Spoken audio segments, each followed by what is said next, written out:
Great stories like this don't come along very often, but then the chance to tell a true great story and to actually personify someone who's so,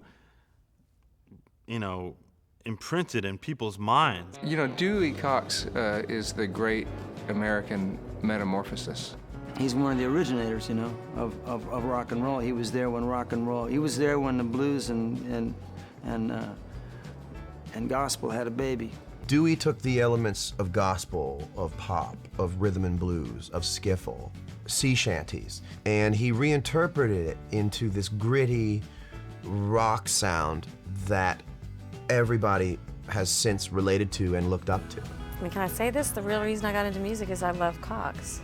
There's nobody like him, and nobody can do what he does. He's just been such a great influence on me that I can't thank him enough. Every time, I went through a breakup, or every time your first kiss, or graduating school, or, there was always a Dewey Cox song that was there, and it really expressed that moment for you. I was 12 and a half when I got started, and I just wanted to be Dewey, so I just did everything that he did. And I think I slept with every 8th grader I knew at the time, just kind of to emulate Dewey. And that's kind of how I got my my rock and roll start, my rock and roll legs, as you might say. My recent #1 song, Ticks, which was loosely inspired by Hole in My Pants, because Ticks is about it's about pants, sort of too, but it's about checking for ticks and the country and all that. And I thought of that with the Hole in the Pants song, with the way that a tick would enter the pants, if you did in fact have a hole in your pants when you were in the woods. Yeah, we love Dewey. Dewey keep it real. He keep it gangster. You know what I mean? He's just all about it. He's a real hard walker. When he walks, he walks. You know what I mean? My whole life, people have been telling me I look like Dewey Cox, and if you compare our photographs at the correct ages, it is like looking at two of the same photographs.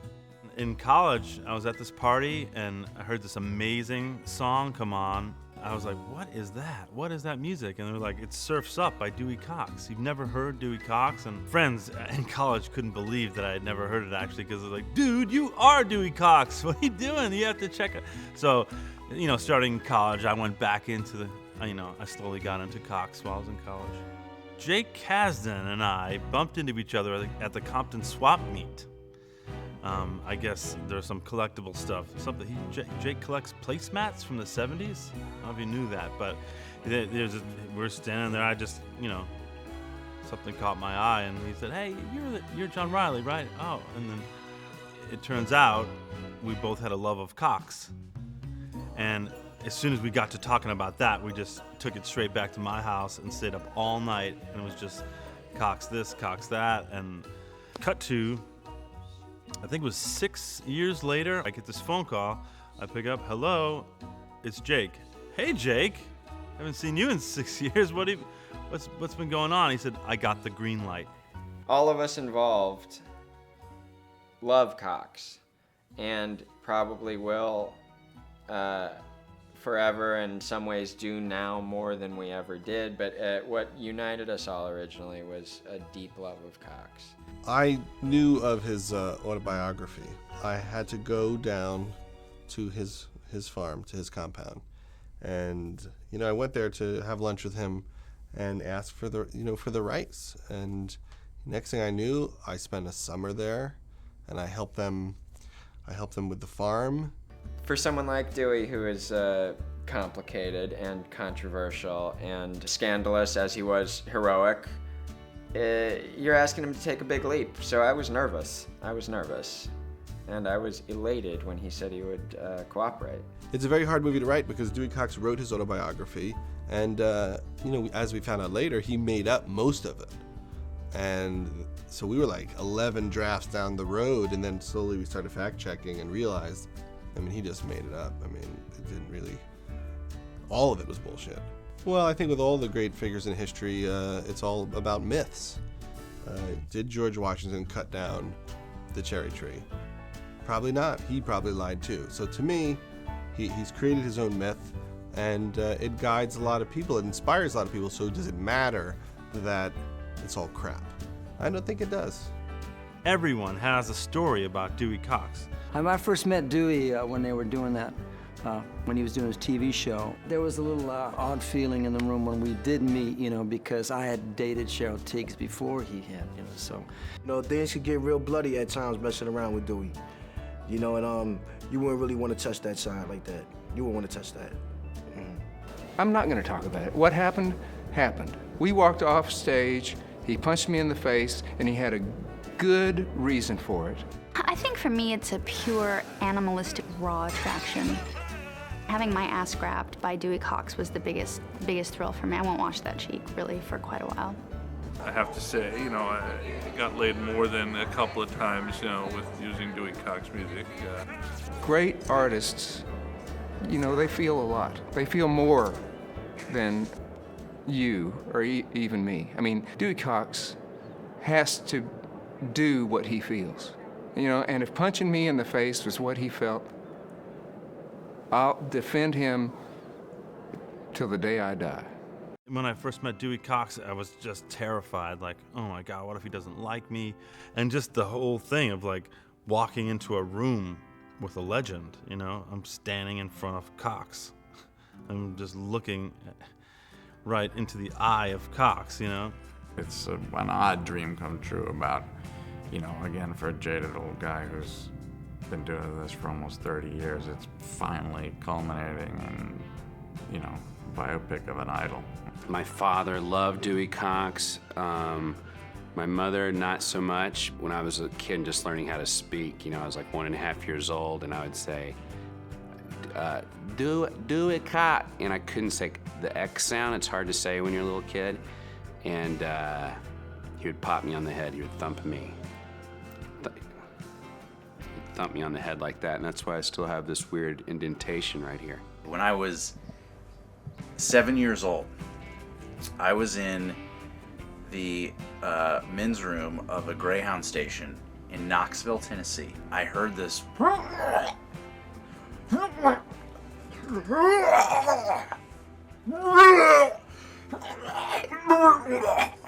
And then I saw this sort of weird viscous goop start to seep under the wall of the stall.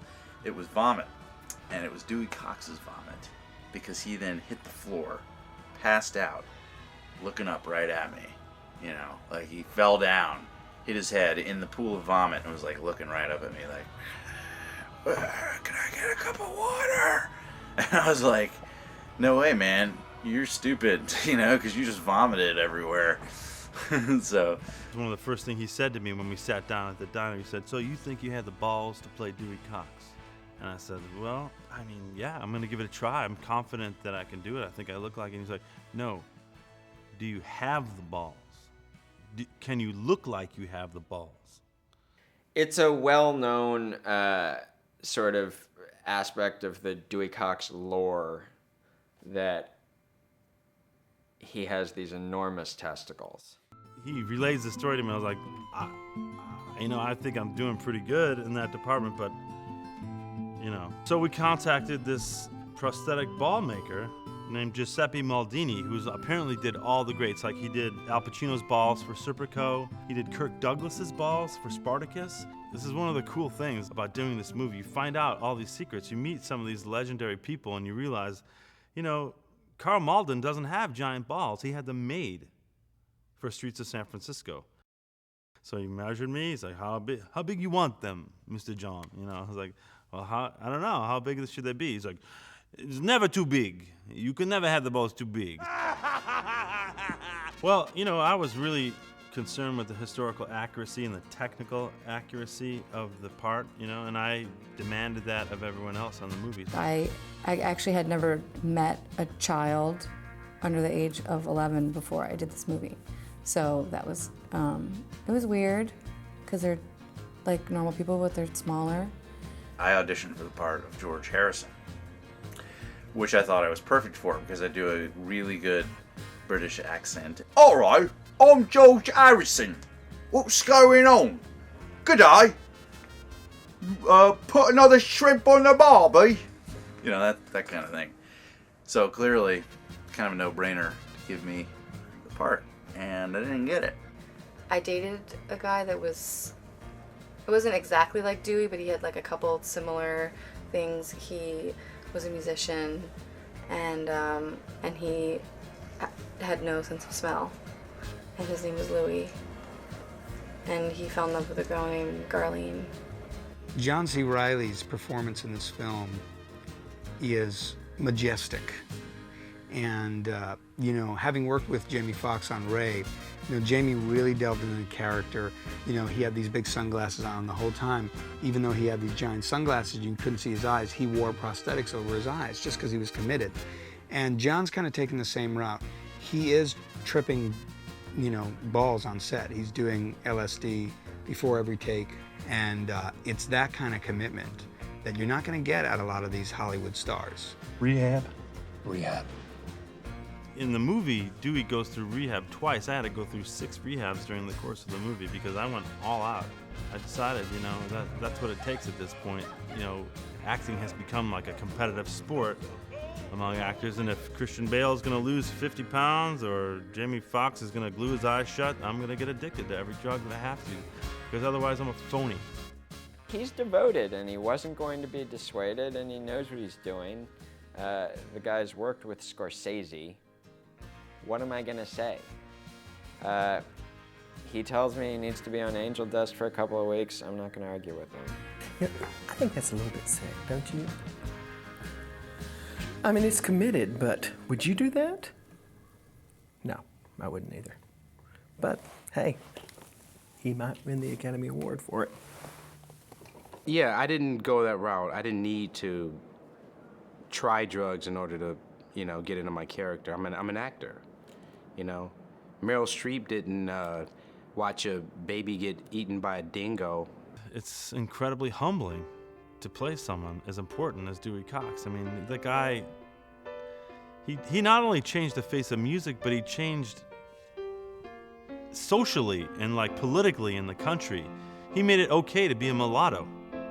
We were shooting a scene, and I thought, how am I gonna get through this? It's just emotionally just too much to go through. I was just about to stand up and say, Jake, let's not do any more of this scene.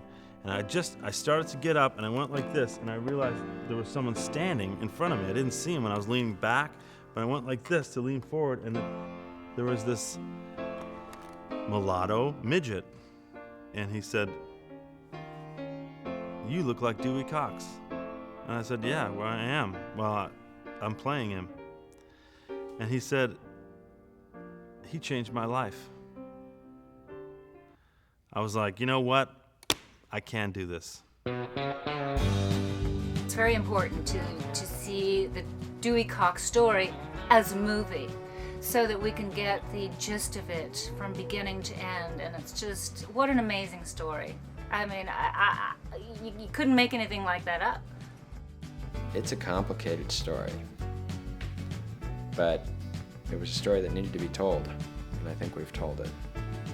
We have 2 kids, Dewey and Cox. That is not a coincidence. We wanted to name a child something that couldn't be made fun of. Right. If you want to make a movie about someone important in the history of music, try Suzanne Vega or Johnny Cash. Make a movie about Johnny Cash. The whole reason I got into music is because I love Cox. I love Cox. I love Cox.